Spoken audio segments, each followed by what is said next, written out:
तो ड्रामा की सारी हमारी फीमेल लीड शाओ के साथ होती है, जो कि अभी एक मुर्गी को पकड़ रही होती है, पर उसकी मैजिकल पावर पूरी खत्म हो चुकी थी, इसलिए वो यहीं पर ही गिर जाती है और मुर्गी भी उससे भाग जाती है। तभी यहाँ पर उसके मास्टर आ जाते हैं और शाओ उनसे कहने लगती है कि ग्रैंडपा देख लो, अब मेरे पास इतनी भी पावर नहीं बची कि मैं एक मुर्गी को पकड़ पाऊँ। जब से 18 साल पहले उस छोटे बच्चे ने मेरा मैजिकल बॉल ले लिया था, तब से मेरी स्पिरिचुअल पावर कम होती जा रही है। फिर इसी के साथ ही हमें 18 साल पहले का फ्लैशबैक दिखाते हैं, जहाँ पर हम माउंटेन पर एक छोटे बच्चे को देखते हैं जो कि गिरा पड़ा था और उसे बहुत ज्यादा चोट लगी थी। और तभी वहाँ पर हम एक मेडिसिनल प्लांट के स्पिरिट को देखते हैं, जो कि अपना 1000 ईयर पूरा करके इंसानी फॉर्म में आ चुकी होती है, जो कि कोई और नहीं शाओ है।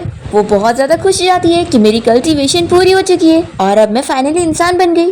और फिर शाओ तो बहुत ही खुश होकर अपने हाथ में अपना मैजिकल बॉल लेकर जा रही होती है, पर तभी रास्ते में वो पत्थर की वजह से गिर जाती है और उसका बॉल उस बच्चे के मुंह में चला जाता है, जिसके बाद उस बच्चे की चोट तुरंत ही खुद ही से ठीक हो जाती है। और जब वो होश में आ जाता है तो वो शाओ को थैंक्स बोलने लगता है कि लगता है तुमने मेरी जान बचाई हो। तो शाओ तो रोने लग जाती है और उससे अपना मैजिकल बॉल मांगने लगती है। तो फिर ये कहता है कि तुम रो मत, तुमने मेरी जान बचाई हो तो मैं तुम्हें रिपे जरूर करूंगा।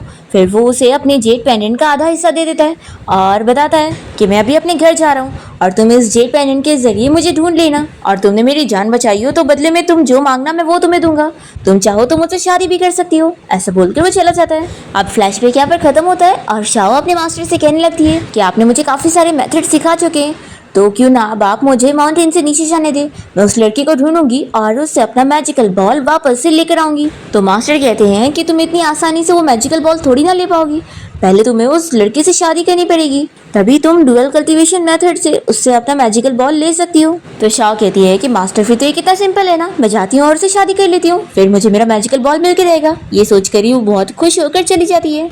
और फिर मास्टर सोच लगते हैं कि ये लड़की भी ना कितनी सिंपल है, ऐसे तो फिर लोग इसे बुली करेंगे। फिर मास्टर अपने डेमंस वगैरह को आवाज देते हैं और कहते हैं कि मैंने तुम लोगों की कितनी हेल्प किया था, तो तुम बदले में जाओ और मेरी शाओ को प्रोटेक्ट करो, कोई भी उसे बुली नहीं करना चाहिए।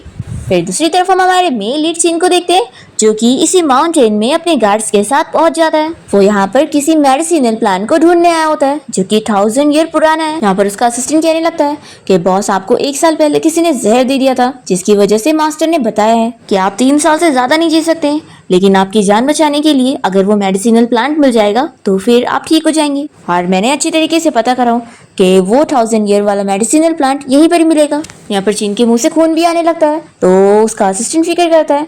चिन कहता है कि ये सब छोड़ो और उस प्लांट को ढूंढना चालू करो।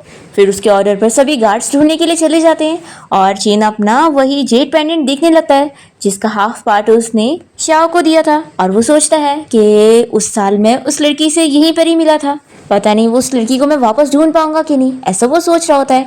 और तभी हम देखते हैं शाओ यहीं पर ही आ रही होती है और उसे स्मेल आने लगती है कि उसका मैजिकल बॉल यहीं आसपास है। फिर तो ये बहुत ही खुश हो जाती है, पर तभी आसपास गार्ड्स को देखकर सोचती है कि इतने सारे लोग यहाँ पर क्यों घूम रहे हैं, फिर तो मुझे बचकर जाना होगा। फिर चेन यहाँ पर अपने गार्ड्स के साथ एक ट्री के पास खड़ा होता है और उसके ऊपर ही शाओ उसे देख रही होती है। सारे गार्ड्स बताते हैं कि वो मेडिसिनल प्लांट मिला ही नहीं।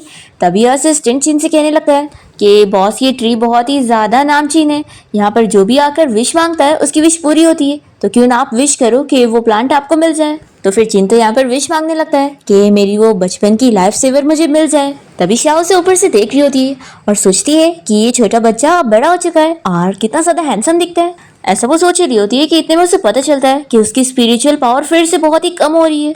और फिर शाओ तो अचानक से वापस से अपने पुराने वाले फॉर्म में चली जाती है, मेडिसिनल प्लांट वाले रूप में, और वो बेचारी ऊपर से डायरेक्ट चिन के हाथ में आके गिरती है। और फिर असिस्टेंट बताने लगता है कि बॉस, यही वो मेडिसिनल प्लांट है जिसे हम ढूंढ रहे थे। तो फिर ये देखकर चिन भी काफी शॉक होता है और फिर लोग शाओ को एक बॉक्स में डालने लगते हैं। तो शाओ जोर से चिल्ला रही होती है कि मुझे प्लीज इसमें लॉक मत करो, कोई आकर मुझे बचा लो। तभी चिन को शाओ की आवाज सुनाई दे जाती है और वो अपने असिस्टेंट से पूछता है कि क्या तुम्हें किसी की हेल्प की आवाज सुनाई दी। तो असिस्टेंट कहता है कि नहीं बॉस। फिर चिन यहाँ से अपने गार्ड्स के साथ निकल जाता है और वो सीधा अपने घर पहुंचता है। और फिर वो किचन में आने के बाद इस मेडिसिनल प्लांट को कट करके उसका मेडिसिन बनाने के लिए बोलता है। ये सुनकर शाओ तो बहुत ही ज्यादा डर जाती है कि ये लोग मुझे कट करना चाहते हैं और खाना चाहते हैं।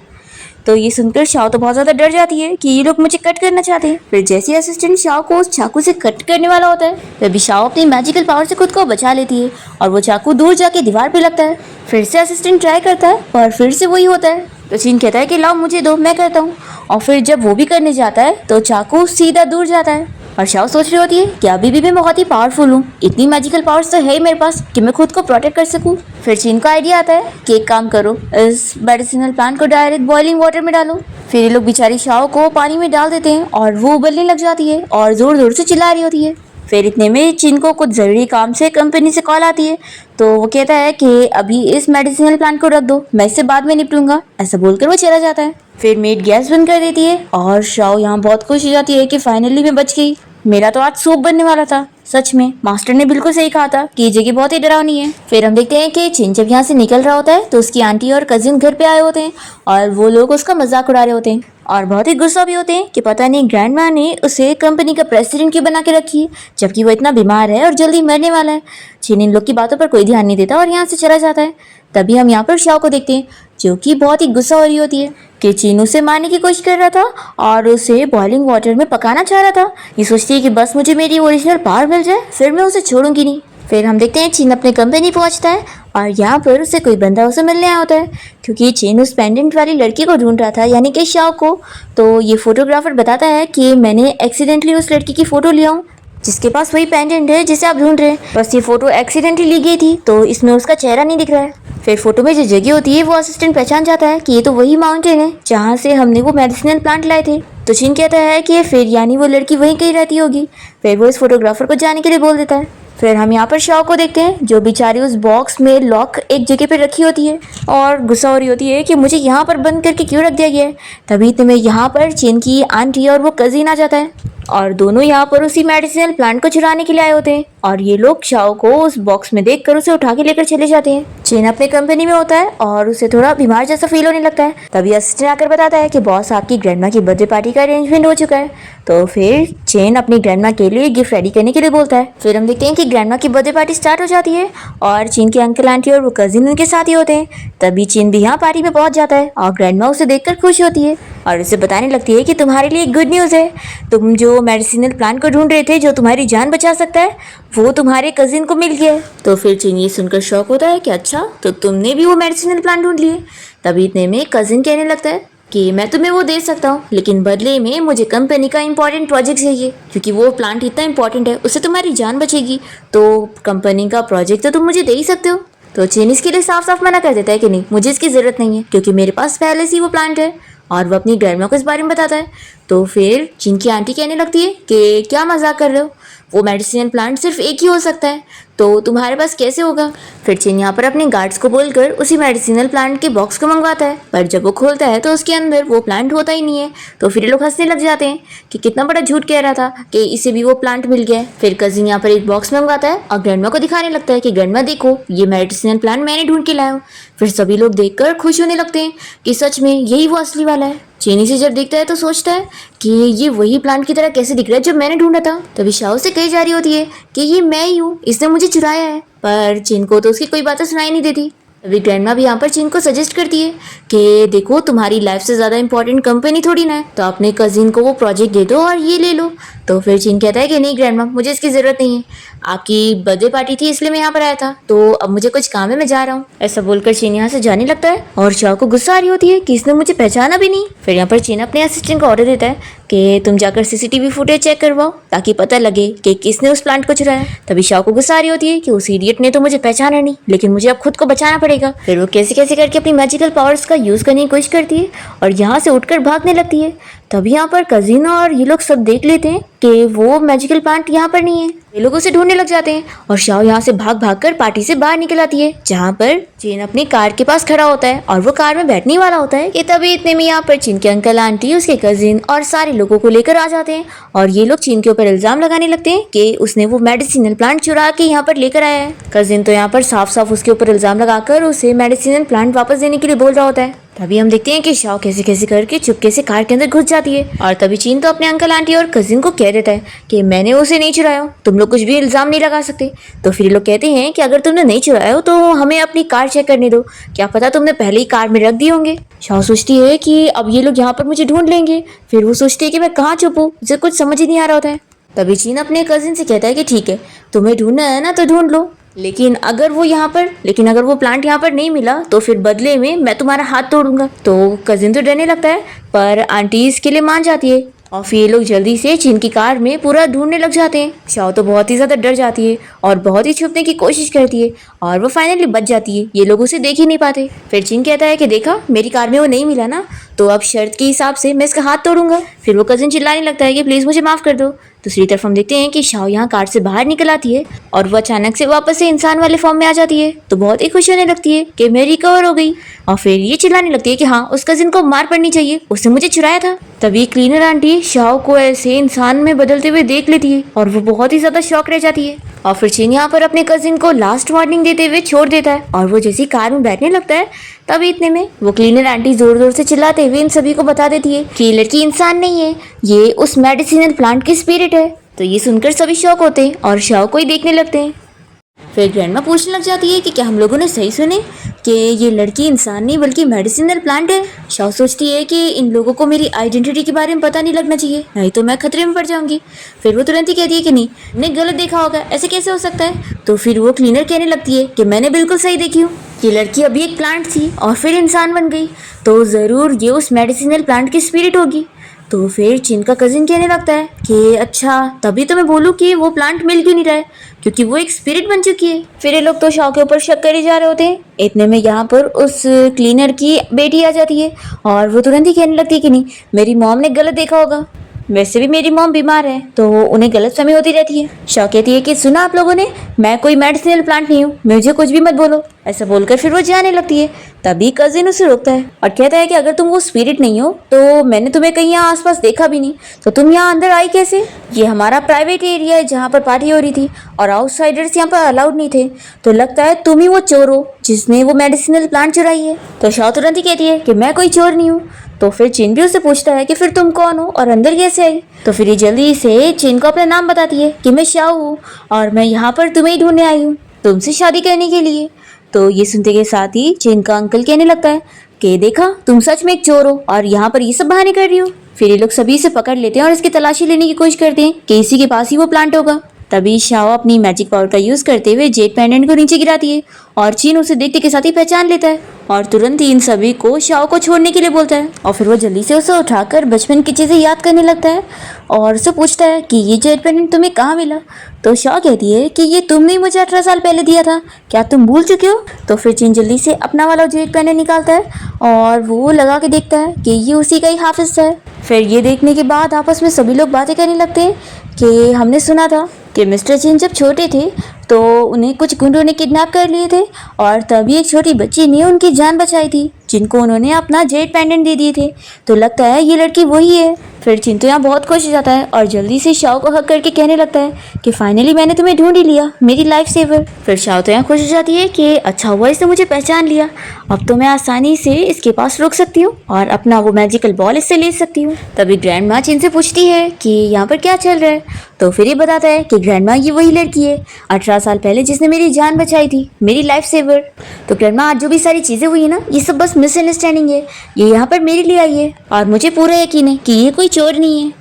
पर तभी चिन की आंटी नहीं मानती है और कहती है कि हमें कैसे पता कि ये कोई चोर नहीं है, हम पुलिस में कंप्लेन करेंगे तभी सच पता लगेगा। चिन इसके लिए साफ मना कर देता है और ग्रैंडमा से कहता है कि ग्रैंडमा आप जानती है ना कि इस लड़की ने मेरी जान बचाई है, तो मैं इसे रिपे करना चाहता हूँ और मैंने इसके लिए कसम खाया हूँ, इसलिए चाहे जो हो जाए मैं इसे अच्छे से ट्रीट करूंगा, कोई इसे बुली नहीं कर सकता। पर चिन के अंकल नहीं मानते और कहते हैं कि तुम ऐसे कैसे किसी भी लड़की को अपनी लाइफ सेवर बोल रहे हो, मुझे पूरा यकीन है कि ये चोर है। और फिर आंटी और कजिन भी मिलकर चिन को ही बातें सुनाने लगते हैं कि क्या तुम पागल हो गए हो जो इस लड़की की बातों में आ रहे हो। तो फिर शाओ गुस्सा होने लगती है कि ये लोग मेरे बारे में कुछ भी कहे जा रहे हैं।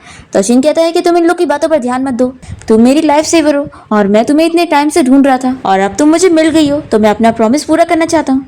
तो बताओ तुम मुझसे शादी करना चाहती हो या नहीं।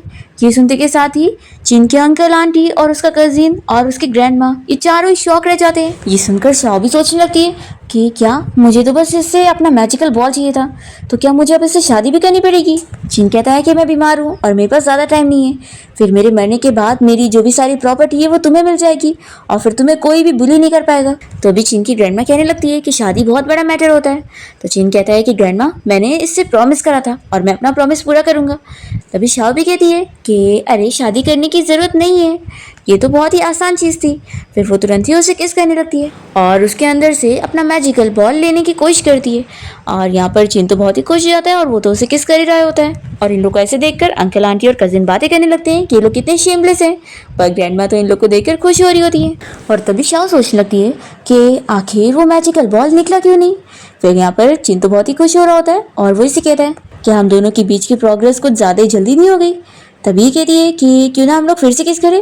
चिन कहता है कि पहले तुम मुझसे शादी कर लो, फिर उसके बाद जितना किस करना है उतना कर लेना। तो ग्रैंडमा कहती है कि मुझे पता है कि तुम यंग लोगों को कुछ ज़्यादा ही जल्दी है, लेकिन देखो कि सब लोग तुम्हें देख रहे हैं। शाओ सोचती है कि लगता है वो मैजिकल बॉल इसके पास कई टाइम से था, तो वो इसके अंदर अच्छे से अब्जॉर्ब हो चुका है, यानी अब मुझे डुअल कल्टीवेशन करके इसके अंदर से वो बॉल को निकालना होगा। फिर शाओ तो तुरंत ही चिन से शादी करने के लिए मान जाती है। फिर चिन का कजिन उसे कहने लगता है कि ये तुम्हारी लाइफ सेवर है तो क्या हुआ, इससे ये साबित नहीं होता है कि ये एक चोर नहीं है। पहले तुम एक एक्सप्लेनेशन दो कि ये सच में चोर है या नहीं, मुझे इसकी तलाशी लेनी है।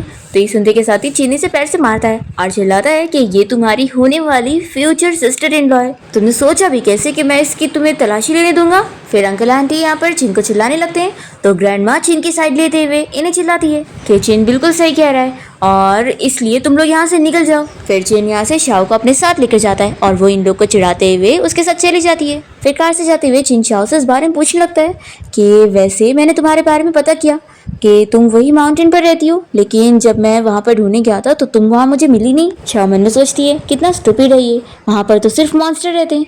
फिर ये से बताती है कि मैं वहीं के पास के विलेज में रहती हूँ। और फिर वो चिन से इस बारे में पूछने लगती है कि तुमने कहा था कि तुम मुझे रिपे करने के लिए कुछ भी दे सकते हो, तो क्या मैं तुमसे कोई चीज़ मांग सकती हूँ। तो फिर कहता है कि ऑफ कोर्स। तो शाओ कहती है कि मुझे आज रात तुम्हारे साथ सोना है। ये सुनकर चिन भी शौक रह जाता है और उसका असिस्टेंट भी। चिन कहता है कि साथ में सोना तो शादी के बाद होता है। तो फिर शाओ कहती है कि ठीक है फिर अभी हम शादी कर लेते हैं। तो फिर चिनी से बताता है कि इस वक्त कोई भी मैरिज ऑफिस खुला नहीं रहेगा, तो कम से कम सुबह तक का तो इंतज़ार करना ही होगा। और वैसे भी किसी मैन के साथ सोना बहुत ही प्राइवेट मैटर है, तो ऐसा किसी और से मत कहना। तो ये कहती है कि तुम कोई कैजुअल मैन थोड़ी ना हो। तो फिर ये सुनकर चिन खुश होता है और शाओ मन में सोचती है कि ऑफ कोर्स तुम तो मेरे मैजिकल बॉल हो। फिर रात में हम देखते हैं कि शाओ सो जाती है और चिन उसे देखने के लिए आता है और फिर वो उसे अच्छे से ब्लैंकेट से कवर करने के बाद बाहर आ जाता है और उसका असिस्टेंट बताता है कि बहुत सीसीटीवी फुटेज मिल गया है। चिन कहता है कि अब मैं देख के रहूंगा कि आखिर उस मेडिसिनल प्लांट को चुराया किसने। फिर वो देखने जा रहा होता है कि तभी इतने में हम यहाँ पर शाओ को देखते हैं जो कि ये सारी बातें सुन लेती है। और फिर वो यहाँ पर आकर सोचने लगती है कि ये लोग अभी भी मेडिसिनल प्लांट को ढूंढ रहे हैं, यानी कुछ भी हो जाए क्या ये मुझे खा के रहेगा। फिर ये फुटेज देखने के बाद चिन को ये तो पता लग जाता है कि उस प्लांट को चुराने वाली उसकी आंटी और उसका कजिन था। अस्टिन कहता है कि रुको मैं अभी जाकर उनसे वो प्लांट लेकर आता हूँ, वो लोग कैसे एक्टिंग कर रहे थे। तो चिन कहता है कि उनकी रिएक्शन से साफ पता लग रहा है कि वो एक्टिंग नहीं थी, यानी वो सच में प्लांट उन लोग के पास नहीं है और वो चोरी हो चुका है। फिर असिस्टेंट को शक हो जाता है कि कहीं बॉस आपकी होने वाली वाइफ नहीं तो वो चुराई नहीं है, क्योंकि वही अचानक से यहाँ पर आई है। चिन उसे ऑर्डर देता है कि तुम जाकर सारे सीसीटीवी फुटेज को लेकर आओ, क्योंकि मुझे कैसे भी करके वो मेडिसिनल प्लांट चाहिए। और फिर असिस्टेंट चिन को वो वाला सीसीटीवी फुटेज लाकर भी दे रहा होता है। तो शाओ ये देख के डरने लगती है कि अगर इसने देख लिया कि मैं कैसे प्लांट से इंसान बन रही थी तो फिर तो मेरी आइडेंटिटी एक्सपोज हो जाएगी और फिर मैं आखिर अपना मैजिकल बॉल इसे कैसे लूँगी, मैं इसे पता लगने नहीं दे सकती। फिर जैसे ही वो वीडियो चालू करके देखने वाला होता है, शाओ जल्दी से अंदर आ जाती है और उसके ऊपर कूद के बैठ जाती है और वो बटन प्रेस करके वीडियो बंद कर देती है। और फिर इससे बताने लगती है कि जब तुम रूम से चले गए थे तो वहाँ पर कोई चोर घुस आया था और उसने मुझ पर अटैक करने की कोशिश किया और वो पता नहीं कहाँ भाग गया। फिर चिन अपने असिस्टेंट को देखने के लिए जाने बोलता है, तो शाओ कहती है कि प्लीज़ तुम भी जाकर देखो, क्योंकि मुझे बहुत ही डर लग रहा है। तो फिर चिन भी अपने असिस्टेंट के साथ देखने के लिए जाता है और फिर शाओ सोच रही होती है कि आखिर इस चीज़ को मैं तोड़ूं कैसे। फिर वो अपने मैजिक पावर का इस्तेमाल करने लगती है और दूसरी ओर चिन और उसका असिस्टेंट जब उस पर्सन को देखने जाते हैं तो उन लोगों को तो कोई नहीं मिलता और तभी उन लोगों को स्टडी रूम से आवाज़ आती है। तो असिस्टेंट कहता है कि बॉस कहीं ऐसा तो नहीं कि आपकी वाइफ एविडेंस को मिटाने के लिए आपके कंप्यूटर को डिस्ट्रॉय कर रही है। फिर ये लोग जब स्टडी रूम में जाते हैं तो देखते हैं कि पूरा लैपटॉप फूट चुका होता है और शाओ का मुंह पूरा काला हो चुका होता है और फिर वो बहाना करके बताने लगती है कि हमारे माउंटेन में ऐसी कोई चीज़ नहीं थी और मुझे नहीं पता था कि इसे कैसे इस्तेमाल करना है और मैंने गलती से इसे तोड़ दी। असिस्टेंट सोचता है कि सच में ये बहाना कितना अजीब है, बॉस कैसे इस पर बिलीव कर सकते हैं। पर चिंतियाँ शाओ से कहता है कि कंप्यूटर टूट गया मुझे चलेगा, लेकिन तुम केयरफुल रहना, तुम्हें कुछ नहीं होना चाहिए। असिस्टेंट ये सुनकर शॉक रह जाता है कि बॉस ने सच में बिलीव कर ली है। शाओ चिन से कहती है कि क्या तुम मुझे सच में बिलीव नहीं करोगे। तो ये कहते हैं कि ऑफ कोर्स कुछ भी चीज़ तुमसे ज़्यादा इंपॉर्टेंट नहीं है। नहीं है, बस मैं इतना ही तुमसे उम्मीद रखता हूँ कि तुम मुझसे हर चीज़ सच बोलोगी।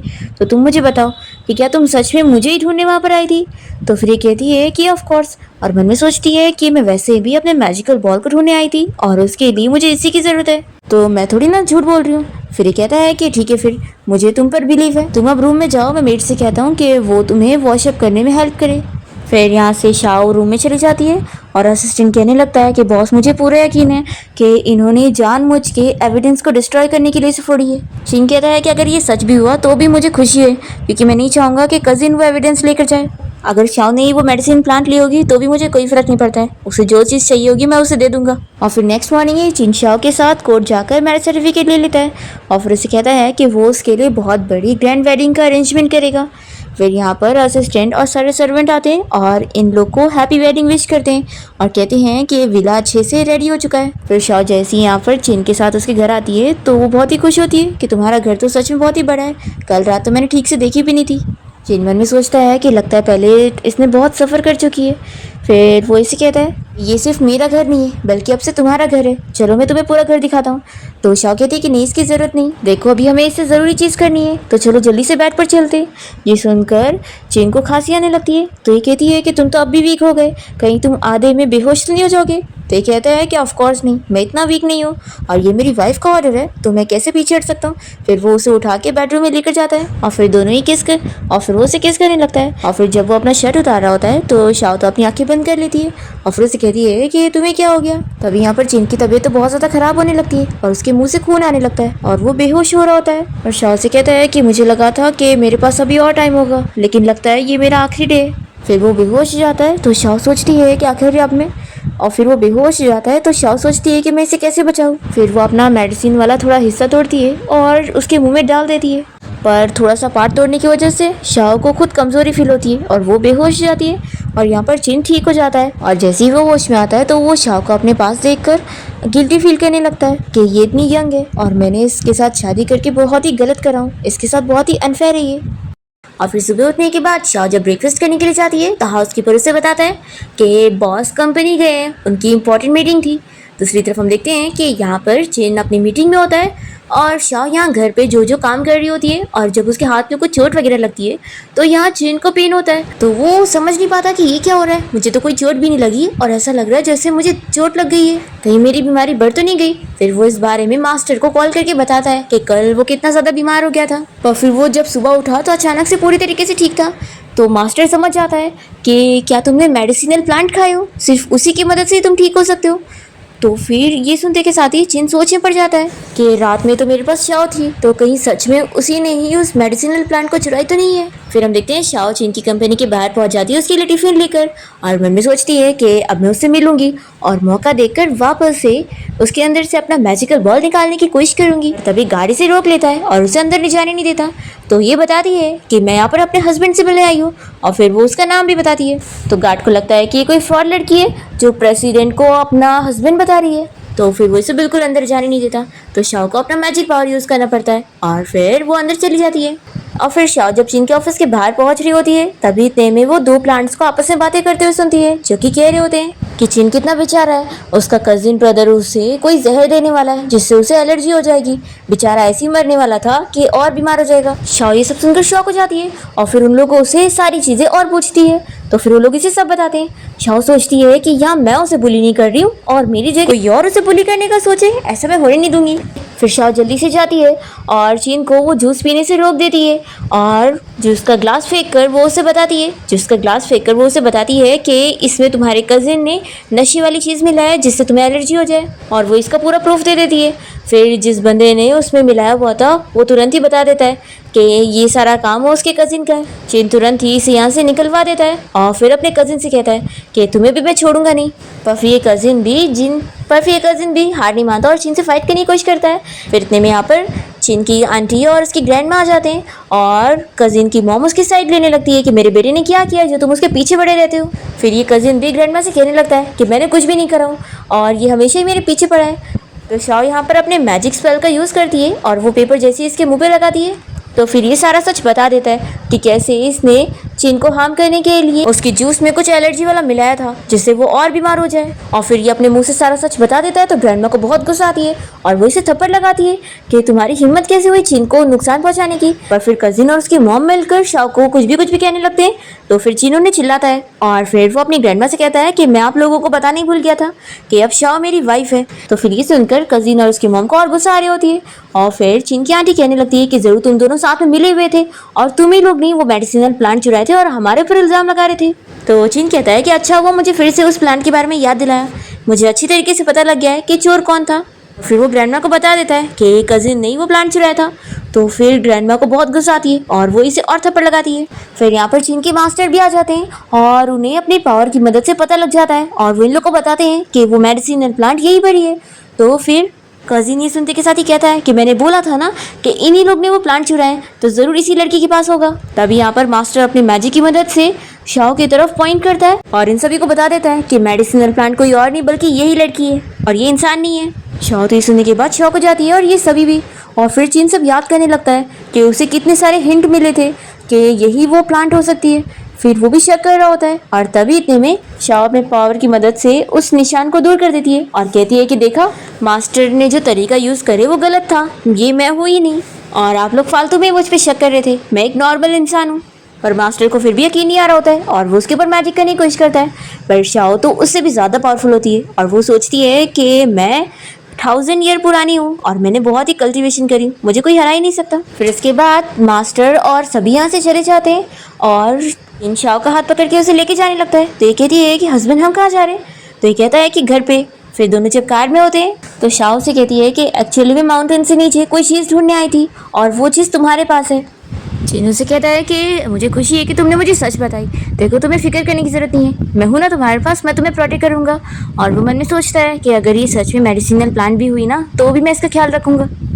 तभी इतने में ब्रेक लगते ही शाओ टकरा जाती है और उसको चोट फील होता है। तो यहाँ पर चिन को भी चोट फील होता है। फिर उसे शक होता है कि शाओ को चोट लगती है तो उसे दर्द होता है। फिर वो शाओ के सर पे थोड़ा सा मार के देखता है तो उसे खुद ही पेन होता है। वो काफ़ी शॉक होता है कि आखिर ऐसा कैसे हो रहा है। फिर वो अपने ऑफिस में बैठ के इसी बारे में सोच रहा होता है और अपने असिस्टेंट को बुला के उसे ऑर्डर देता है कि तुम शाओ के बारे में सारी इन्फॉर्मेशन पता करो क्योंकि मुझे शक हो रहा है कि सच में वही मेडिसिनल प्लांट है। असिस्टेंट जी सुनकर शॉक होता है और कहता है कि बॉस, लेकिन आपको तो लग रहा था कि मास्टर सब झूठ कह रहा है। ओ अब मैं समझा, आपको सब समझ गया था लेकिन आपने जानबूझ के अपनी वाइफ की पोल नहीं खोली, आप उन्हें प्रोटेक्ट कर रहे थे। चिन कहता है कि अभी मैं खुद भी इसके लिए श्योर नहीं हूँ, तुम जाओ जितना मैंने पता करने बोला उतना पता करो। तो फिर असिस्टेंट रुक कर पूछने लगता है कि बॉस, अगर सच में आपकी वाइफ वो मेडिसिनल प्लांट हुई तो क्या आप उन्हें पूरा खाने वाले हैं? ये सुनकर चिन उसे गुस्सा करता है कि तुम जाओ यहाँ से। फिर नेक्स्ट सीन में हम देखते हैं कि चिन क्लब में जाकर ड्रिंक कर रहा होता है और दूसरी तरफ शाओ घर पे उसका इंतजार कर रही होती है। फिर उसे हाउसकीपर से पता लगता है कि वो क्लब गया हुआ है कोई इवेंट के लिए। फिर ये भी उसे पिक करने के लिए यहाँ क्लब आ जाती है और तभी यहाँ पर 3 बंदे इसे परेशान करने लगते हैं। तो शाओ अपनी मैजिक पावर की मदद से इन्हें सबक सिखाने लगती है और इतने में चिन का फ्रेंड आकर शाओ की वीडियो बना लेता है और फिर वो उसे अंदर जाकर दिखा देता है। फिर शाओ को वीडियो में देखते ही चिन जल्दी से बाहर आता है और एक बंदा यहाँ पर शाओ के सर पे बॉटल मारने वाला होता है। तो चिन जल्दी से जाकर शाओ को प्रोटेक्ट करता है। शाओ कहती है कि फिक्र मत करो, ये लोग मेरा कुछ भी काट नहीं सकते। चिन कहता है कि तुम यहाँ पर क्या कर रही हो? तो फिर ये बताती है कि मैंने सुनी कि तुम ड्रिंक कर रहे हो तो मैं तुम्हें पिक करने आई थी। तो चिन कहता है कि ये जगह तुम्हारे लिए सेफ नहीं है, तो चलो हम दोनों साथ घर चलते हैं। तभी शाओ ने जिस बंदे में से एक को मारी थी वो उठ जाता है और कहने लगता है कि तुम लोग ऐसे नहीं जा सकते हो, तुम लोग को पता भी है मैं कौन हूँ। वो इन लोगों का काफ़ी धमकी देने लगता है। तो चिन कहता है कि लगता है मुझे तुम्हें बताना ही पड़ेगा। फिर जैसे ही चिन अपने बारे में बताता है तो ये बंदा डर जाता है और चिन उसे बैंकरप्ट कर देता है और शाओ को लेकर घर आ जाता है। और यहाँ चिन के घर पे पहले से उसके चाइल्डहुड फ्रेंड लिन उसका इंतजार कर रही होती है और वो उसके लिए बहुत सारे गिफ्ट लेकर आई होती है और उसे जैसे ही देने लगती है तो यहाँ पर वो शाओ को देखकर पूछती है कि ये कौन है। तो शाओ कहती है कि तुम इतनी रात को मेरे घर पे आकर पूछ रही हो कि मैं कौन हूँ। तो लिन कहती है कि तुम्हारा घर, ये तो जिन का घर है ना। जिन बताता है कि मेरी शादी हो चुकी है और ये मेरी वाइफ है। और फिर वो शाओ को भी बताता है कि ये लिन है, मेरे फैमिली फ्रेंड की बेटी है। तो फिर शाओ यहाँ पर बहुत ही जेलस होकर लिन से कहने लगती है कि थैंक यू मिस लिन, इतनी रात को मेरे हस्बैंड के लिए गिफ्ट लाने के लिए। फिर लिन गुस्सा होने लग जाती है कि मुझे बस कुछ ही महीने हुए थे अब्रॉड जाकर और तुमने मुझे बिना बताए शादी कर ली है। तो यहाँ पर चेनू से क्लियर करता है कि हमारे बीच में ऐसा कुछ भी नहीं था, तो अब तुम जाओ यहाँ से। फिर वो तो गुस्सा होकर चली जाती है और शाओ बहुत ही जेलस होकर चिन से कहने लगती है कि मुझे इस लड़की के इंटेंशन क्लियर नहीं लगते। तो चिन कहता है कि लेकिन मेरी तरफ से तो वो मेरी सिर्फ बहन है। शाओ नहीं मान रही होती है। तो चिन कहता है कि आखिर मैं अपनी वाइफ को कैसे प्रूव करूँ। तो फिर कहती है कि चलो फिर आज रात हम लोग अपनी वेडिंग नाइट मनाते हैं। फिर रात में चिन जब शावर लेता है तो वो इस बारे में ही सोच रहा होता है कि उसका असिस्टेंट भी कह रहा था कि अगर उसकी वाइफ सच में मेडिसिनल प्लांट हुई तो क्या वो उसे पूरा खाने वाला है।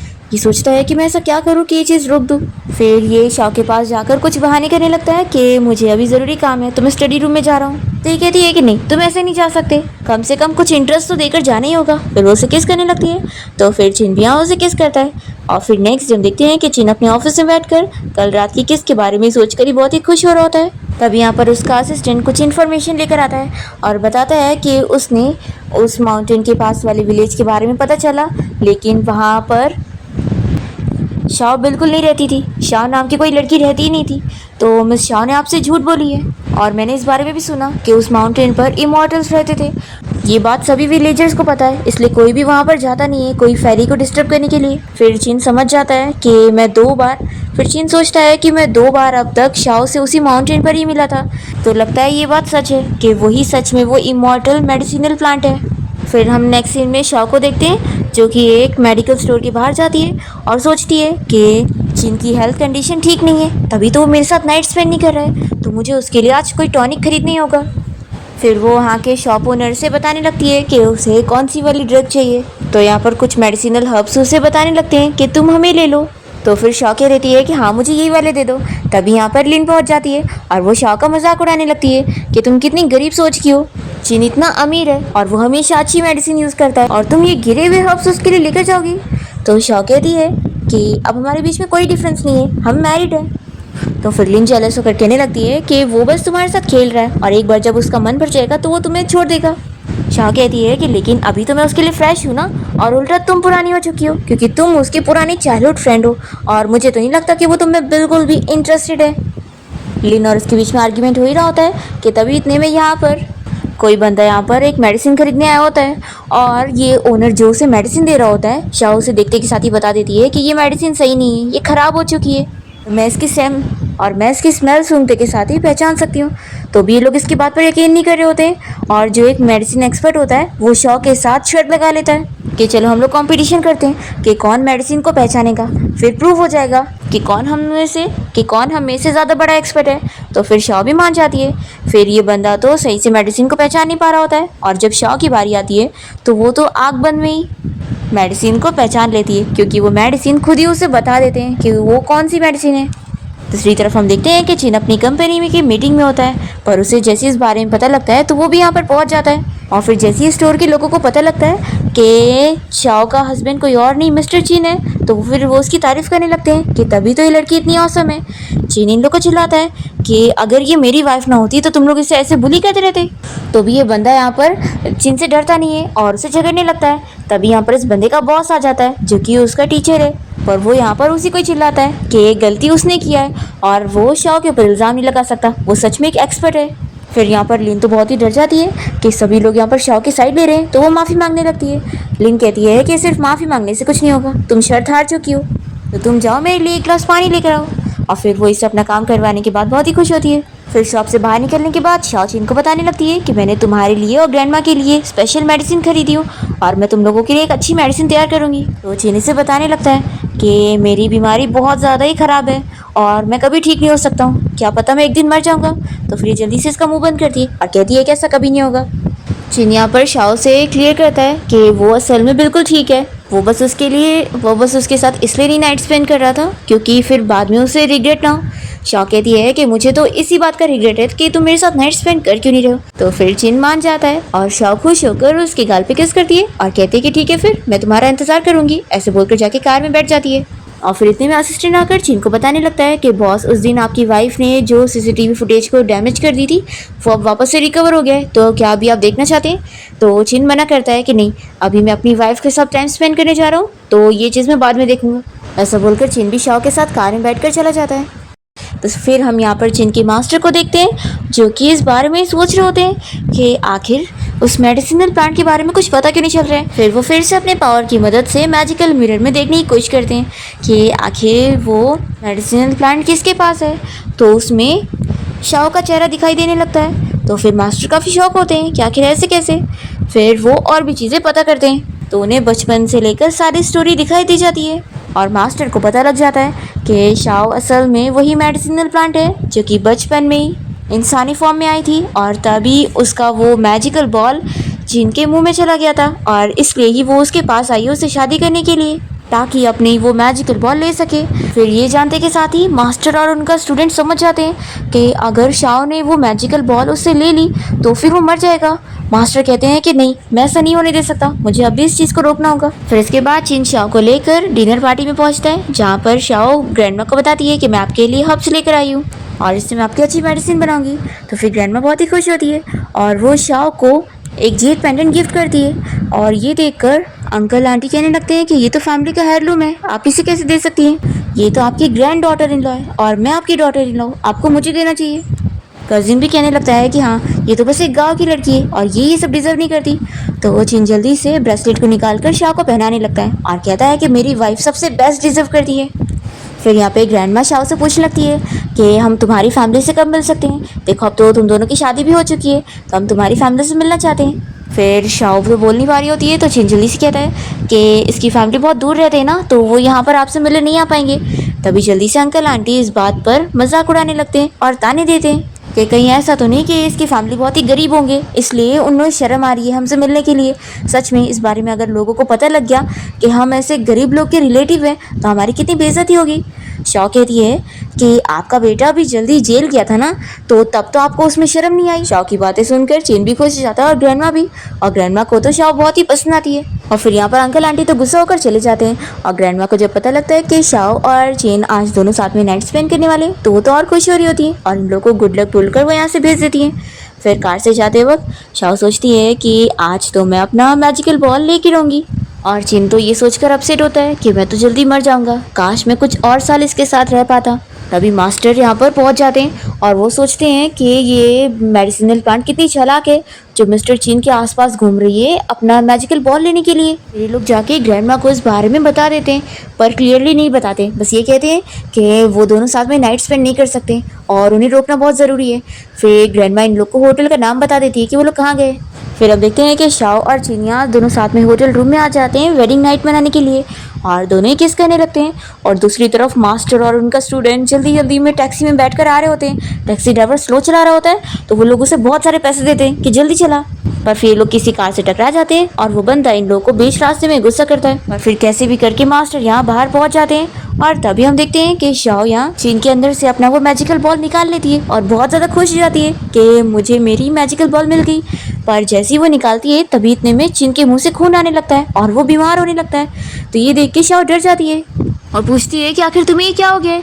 तभी इतने में मास्टर और उनका स्टूडेंट यहाँ पर पहुंच जाते हैं और मास्टर अपने मैजिक से शाओ के ऊपर अटैक करने लगते हैं। तो शाओ भी अपना मैजिक पावर इस्तेमाल करती है और फिर वो वापस से चिन को देखने लगती है और पूछती है कि तुम्हें क्या हो गया है। तो ये स्टूडेंट बताता है कि तुम ही ने इसे हार्म कर रही हो और यहाँ नाटक कर रही हो। तो शाओ कहती है कि मैंने कभी इसे हर्ट करी। तो फिर मास्टर और उनका स्टूडेंट बता देता है कि तुमने जो उसका अंदर से मैजिकल बॉल ले ली हो इसकी वजह से वो मर रहा है। शाओ ये जानकर शॉक होती है कि मेरी मैजिकल बॉल की वजह से वो मर जाएगा और अगर मैं इसे वापस कर दूंगी तो वो जिंदा होगा। तो फिर वो अपना बॉल इसके अंदर वापस से डाल देती है और मास्टर को लगता है कि वो उसे हट करने की कोशिश कर रही है, पर बॉल वापस अंदर जाने की वजह से चिन तो ठीक हो जाता है और वो जल्दी से शाओ के सामने आकर मास्टर से उसे प्रोटेक्ट करने लगता है। तो फिर ये मास्टर बताने लगता है कि आप इस लड़की से दूरी रहो, ये लड़की भी नहीं है, ये तो एक मेडिसिनल प्लांट है जो कि आपके पास अपना मैजिकल बॉल लेने आई थी। चिन कहता है कि मुझे समझा नहीं आप क्या कह रहे हैं। तो फिर मास्टर बताने लगते हैं कि जब तुम छोटे थे तो तुमने गलती से इसका मैजिकल बॉल अपने अंदर ले लिए थे और इस वजह से ये तुम्हारे पीछे पड़ी हुई है। फिर स्टूडेंट कहने लगता है कि वैसे मास्टर ये मैजिकल बॉल तो इस लड़की का ही है ना, तो ये गलत नहीं होगा जब हम इसकी चीज़ इसे देने के बजाय इसे ही उल्टा चोट पहुँचाएंगे। तो मास्टर कहते हैं कि तुम किसकी साइड हो।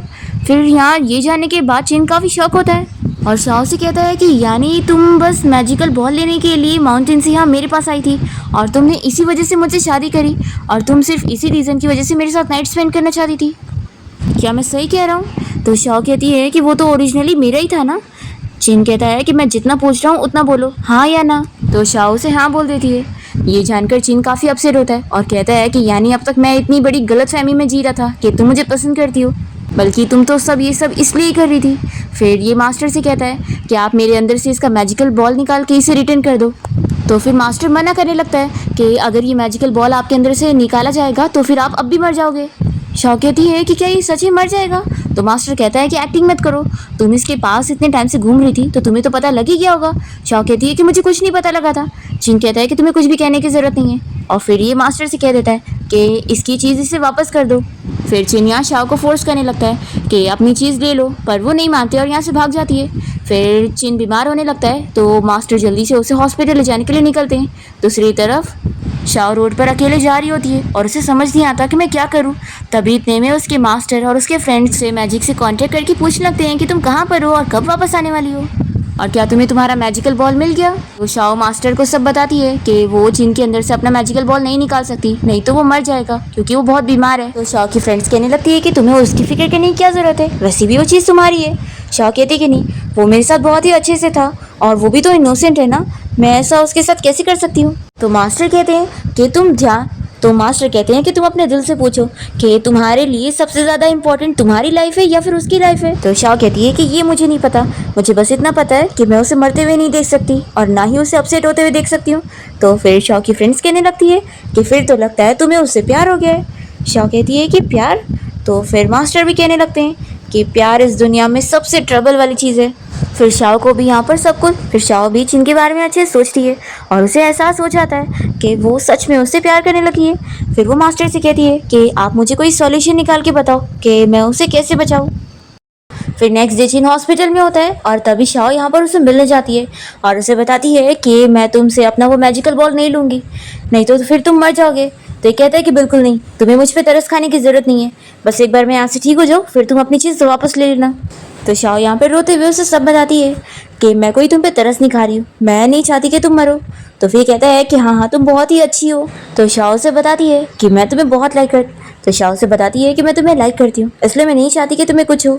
चिन को यकीन नहीं आ रहा होता है तो शाओ मैजिक से उसके हाथ में रेड धागा और अपने हाथ में भी रेड धागा बांध लेती है और बताती है कि अब हेवन में हमारी शादी हो चुकी है, तो अगर अब तुमने मेरे से पीछे छुड़ाई या मैंने छुड़ाई तो फिर हम दोनों के ऊपर बिजली गिरेगी और गॉड की तरफ से पनिशमेंट होगा। चिन कहता है कि तुम ऐसा क्यों कर रही हो, क्या तुम्हें अगर मुझसे कोई और अच्छा बंदा मिल गया तो फिर। तो शाओ जल्दी से उसके मुंह पे हाथ रखती है और कहती है कि मुझे तुमसे अच्छा और कोई और नहीं मिलने वाला। चिन बहुत ज्यादा खुश होता है और फिर वो उसे किस करने लगता है और दोनों के बीच में सब कुछ ठीक हो जाता है। दूसरी ओर हम देखते हैं यहाँ पर चिन के कजिन को, जो कि सीसीटीवी फुटेज देखकर ये जान जाता है कि शाओ कोई नॉर्मल पर्सन नहीं है, वो मेडिसिनल प्लांट है जो कि इंसान बन जाती है। फिर ये मास्टर की मदद से शाओ को हार्म करने की कोशिश करता है, पर शाओ उन लोग से ज़्यादा स्मार्ट होती है और वो इजीली उनसे बच जाती है। और फिर हम देखते हैं कि शाओ चिन का बहुत ही अच्छे से ख्याल रख रही होती है और वो पूरी कोशिश कर रही होती है उसकी बीमारी ठीक करने के लिए, पर चिन को फिर भी यकीन नहीं आता। वो कहता है कि मैं ठीक नहीं हो सकता हूँ, पर शाओ फिर भी कोई मेडिसिन के बारे में पता करने की कोशिश करती है जिससे वो पूरी तरीके से ठीक हो पाए। फिर शाओ को एक बहुत ही अच्छी मेडिसिन के बारे में पता लगता है जो कि सिर्फ माउंटेन पर मिल सकता है और फिर वो उस मेडिसिन को लेने के लिए चिन के साथ मिलकर माउंटेन पर जाती है और यहाँ पर चिन की हालत बहुत खराब हो जाती है और वो मरने लगता है। पर फिर बाद में इन लोग को पता लगता है कि ये सब तो बस फैंटेसी थी और ऐसा रियल में कुछ भी नहीं था और इन लोग को वो फ्लावर भी मिल जाता है और फिर जिससे चिन की बीमारी पूरी तरीके से ठीक हो जाती है और दोनों ही बहुत ही साथ हैप्पी होते हैं। और फिर चिन पूरी फैमिली के सामने शाओ को फिर से शादी के लिए प्रपोज करता है और अब तो मास्टर भी इन दोनों की शादी के लिए रेडी होते हैं और चिन की ग्रैंडमा कहती है कि मैं तुम दोनों के लिए ग्रैंड वेडिंग रखूंगी और फिर शाओ चिन को लेकर अपने मास्टर के सामने अपनी वेडिंग कंप्लीट कर दी है और दोनों ही एक दूसरे के साथ हमेशा रहने की कसम खाते हैं और इसके साथ इस ड्रामा की हैप्पी एंडिंग यहाँ पर हो जाती है।